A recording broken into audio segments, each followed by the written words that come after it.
Whether you're battling it out in PvP or taking on tough PvE content, this healer warlock build has got you covered. Bungie has finally given us a true healer class in Destiny 2, and it has exceeded all my expectations. This build is truly a game changer for hard content like Grandmaster Nightfalls, and it's so good in the Crucible that I really hope it doesn't get nerfed. My name's Abby, welcome to the channel. Make sure to give this video a thumbs up and subscribe if you haven't already and you want to see more Destiny 2 content. I'm really excited to show you guys what this build is capable of. So let's start off by taking a look at the cornerstone of this healer build, which is the Exotic Helmet Speaker's Sight.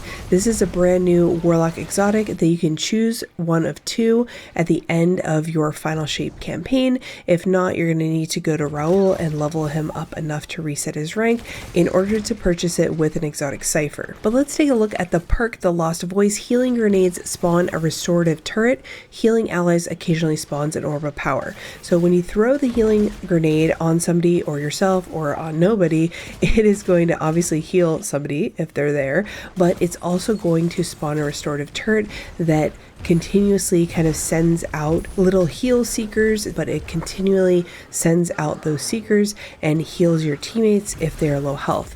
If they do heal your allies, you can get an orb of power to drop, and it's pretty frequent from the turrets. You can also get orbs whenever you heal your teammates, whether that is through the new weapon that we got in the Final Shape, No Hesitation, or it's through Phoenix Dive or any other way of healing your teammates. So with the Speaker Sight helmet, the other important part to this build is to run a weapon that can heal your teammates as well. So you want to look at something like No Hesitation, that is a support frame. You can put Circle of Life on it. You can heal your teammates and get damage out of it that way.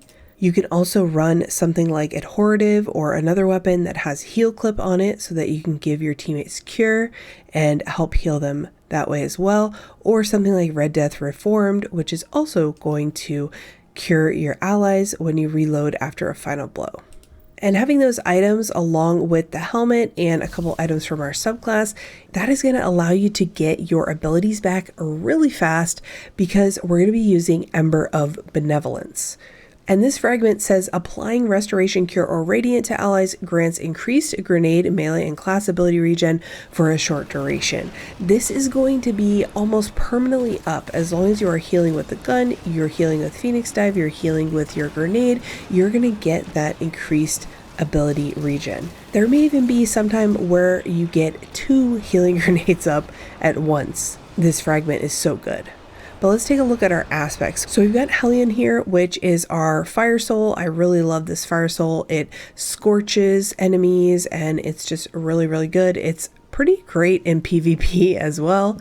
And then our second one is our Touch of Flame, just to give us an improved strength of the restoration effects. But if you wanted to go with something like Heat Rises for a healing burst, that could work as well. I just don't really use Heat Rises that much. And then, like I said, we are on solar, pure solar here, so that we can have this Ember of Benevolence fragment. Our other fragments are Ember of Beams, which I don't know if this one is super important. Projectiles having stronger target acquisition. I was kind of testing this with the Song of Flame because we are on the new super, so throwing grenades and melees and stuff, I was hoping that that would have like faster and stronger target acquisition. I'm not sure if it's really doing much, so you could swap that out if you wanted to. Next up, we have Ember of Ashes. You apply more Scorch stacks, which is great with our Hellion because we are applying Scorch that way as well.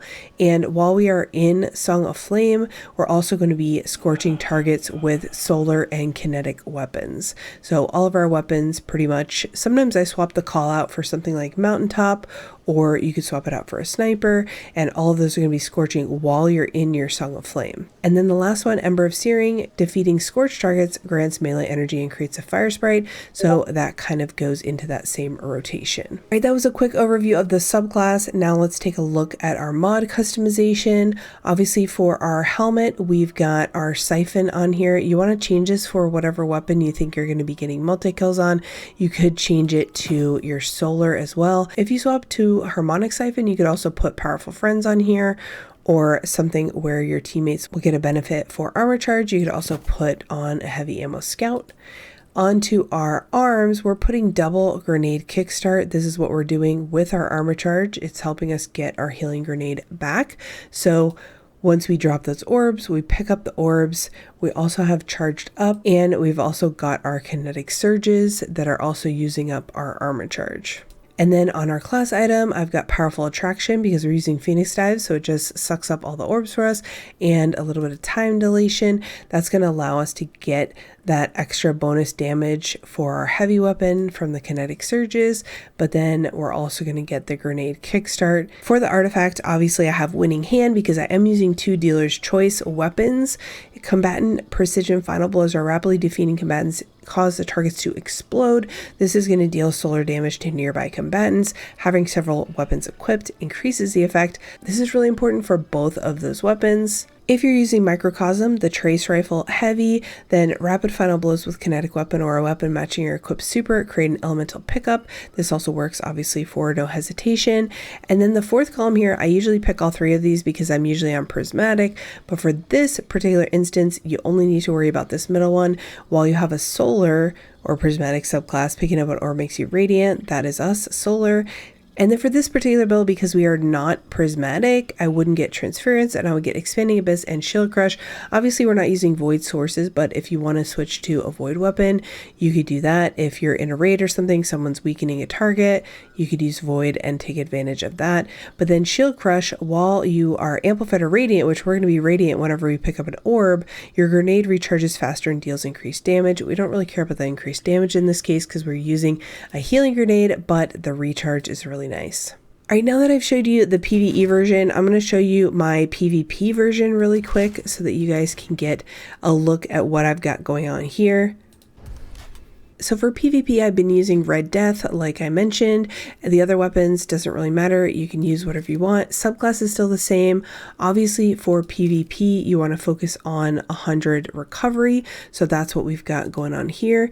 Taking a look at our mod customization for the PvP build, we've got a lot of like targeting, unflinching solar aim, stuff like that. I've got Powerful Attraction still on here, time dilation, stacks on stacks, and Powerful Friends. We've also got the 2 grenade kickstarts. You guys will be surprised how much armor charge you have in PvP, because as long as you're healing people, you're going to be dropping orbs, so you're going to get your super really fast. You're going to have armor charge up a lot. You're going to be living a lot longer because you have healing going on from Phoenix Dive and from the grenades. And it feels really, really good in PvP. I hope they don't nerf it because it is really strong, and I could see 3 healer warlocks going into trials and just absolutely dominating with the peak game. But I am not a huge PvP player. I'm sure you can tell by the footage, but I am not in there every day playing. I do not play it competitively. I do not play trials or anything like that. So this is just a way for me to have fun in PvP, and it's awesome that I can use this build for both PvE and PvP.